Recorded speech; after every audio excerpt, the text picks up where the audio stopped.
Eu vou ser bem direto ao ponto. Farmar aura é uma brincadeira infantil, mas isso é exatamente o que eu espero de crianças, que elas sejam infantis.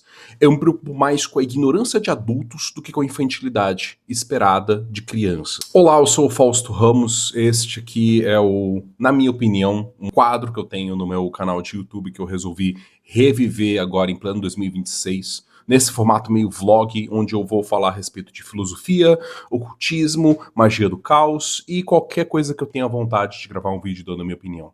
Então se você já tiver algum tópico, algum assunto que você gostaria de que eu comentasse a respeito, pode mandar nos comentários desse vídeo. Surgiu então uma explosão de notícias sobre campeonatos de farmar aura, onde principalmente garotos, adolescentes, crianças ficam performando coisas que eles veem em memes de internet para tentar ver quem é que acumula mais aura, ou seja, mais status dentro do seu próprio grupo. É uma brincadeira que eu não entendo? De fato, eu não entendo o universo das crianças, isso é o mais do que esperado. A premissa é um pouco boba, imatura e infantil? Sim, mas como eu já falei, isso é exatamente o que eu espero que crianças façam. E enquanto a gente vê pessoas compartilhando notícias de que estão imbecilizando as nossas crianças, uma operação psicológica para emburrecer os seus filhos. Não, quem está sendo emburrecido é você, que está sendo cada vez mais eficientemente treinado e treinada a se alarmar com notícias absurdas, idiotas e exageradas para levar você sempre a votar mais em candidatos que empurram o mundo pro beleléu, pro abismo do fascismo e pro abismo da extrema exploração, da extrema pobreza e da extrema desigualdade social. Eu lembro da época que eu tinha, sei lá, 10, 12 anos e tava estourando de popularidade naquela época o Pokémon. E eu lembro de matérias no jornal, na televisão, falando sobre em que ponto você precisa começar a se preocupar porque o seu filho tá falando muito Pikachu, Pikachu dentro de casa. Quando isso era simplesmente um gesto memético que a gente gostava de brincar e de repetir por conta do quanto a gente gostava de Pokémon. É o mesmo tipo de pânico moral com as crianças que volta e meia sempre tem a respeito de algum hábito novo da infância, dos adolescentes, que os adultos não entendem por causa disso, todo mundo fica achando que é sinal do fim dos tempos. Quando eu vejo isso por dois ângulos. Primeiro, enquanto professor, para quem não sabe, eu sou professor de matemática, enquanto professor, a experiência que eu tive em sala de aula com adolescentes foi a de aos poucos entender que eles vivem num universo completamente separado do nosso. Eles têm os seus próprios valores, as prioridades, aquilo que é importante para eles é completamente diferente do que é importante para nós, enquanto pessoas adultas, e principalmente enquanto professor na sala de aula. Eu entrava na sala de aula preocupado se eu ia conseguir ensinar a matéria, se os alunos iam conseguir aprender e absorver bem, se o Pedrinho iria conseguir melhorar a média dele na prova. Enquanto que ir bem nas provas ou aprender o conteúdo estava na ordem da 8ª, da 10ª prioridade deles. As outras primeiras fileiras estavam com certeza ocupadas em saber se vai ou não conseguir receber o convite para ir na festa de aniversário da Beltraninha, porque se fulano não for convidado para a festa de Beltraninha, ele vai ficar muito irritado. É a prioridade saber a respeito do próximo episódio do anime, da série que aquela criança adora assistir, sobre notícias ligadas com o joguinho favorito dele, seja LOL, seja Fortnite. Tem 1 trilhão de coisas que são prioritárias no universo de uma criança que não tem nada a ver com aquilo que nós adultos valorizamos. Eles vivem numa sociedade própria, paralela, isolada da nossa, né?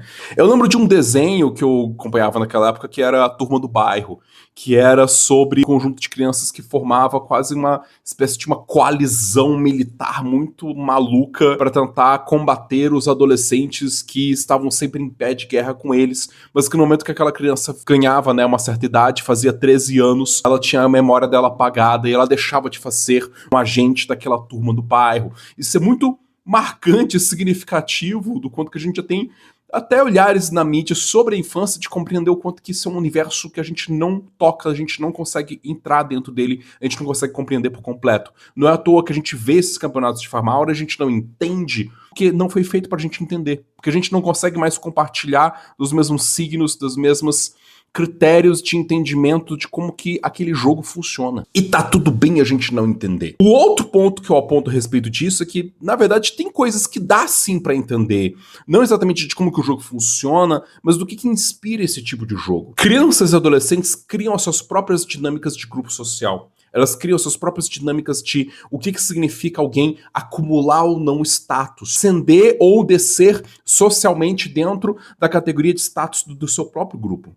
E o farmar aura não é muito diferente das pessoas que se preocupam muito em estar constantemente indo em shows de bandas populares para poder tirar foto, para poder dizer que eu pertenço a esse lugar exclusivo das pessoas que conseguem acessar o camarote do show do Coldplay. Não é diferente do seu chefe que tá de 2 em 2 anos sempre trocando o carro dele para estar sempre com o carro mais da moda, o carro do último lançamento, porque esse é o jeito dele demarcar o status dele perante você. Então, o jogo do farmar aura é um jogo de farmar status, mas como as crianças não têm condição de ganhar um salário para poder acumular bens, acumular posses, poder mostrar a casa bonita nova, poder mostrar o carro bonito e novo, elas têm que desenvolver os seus próprios métodos de poder ranquear e hierarquizar-se entre si, quem é que farma mais aura ou não. E tem um último aspecto, que é o quanto que, por curioso que pareça, o universo infantil acaba sendo um reflexo, uma imagem muito precisa daquilo que é o estado da cultura do nosso momento. Do quanto que o farmar aura significa acumular uma imagem de uma pessoa poderosa, uma imagem de um personagem poderoso e que pode esmagar o outro se quiser. É um performar a aparência de alguém que é capaz de muita coisa, mesmo sem ser capaz de quase nada. Que é basicamente a condição da criança, né? Ela quase não tem poder para decidir quase nada na vida dela. Ela não tem poder para poder decidir onde ela vai morar, com quem ela vai morar, o que ela vai fazer, se ela vai ou não vai para escola. Então, nós, né, enquanto adultos, né, no nosso mundo contemporâneo, a gente vive esse mundo, né, exageradamente focado no parecer mais do que ser, no ponto, principalmente, de pessoas que aprenderam a simular competência, simular inteligência e descobriram que elas não precisam de fato ser inteligentes nem competentes naquilo que elas fazem.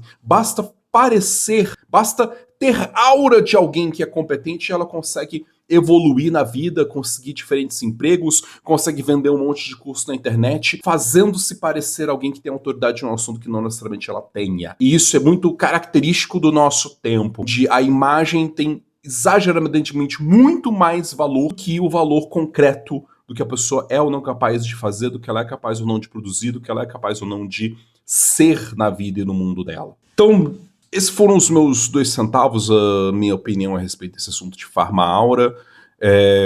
Podem voltar aqui no meu canal, porque eu vou estar sempre falando de algum assunto maluco toda sexta-feira. Algumas vezes conectado com magia e espiritualidade, algumas vezes não, como nesse caso. Eu só queria ter um espaço para poder derramar essas ideias que geralmente vêm na minha cabeça, essas análises esquisitas malucos sobre o zeitgeist do mundo que a gente está vivendo, esse espírito esquisito do nosso tempo. Então, até o próximo vídeo e até por acaso.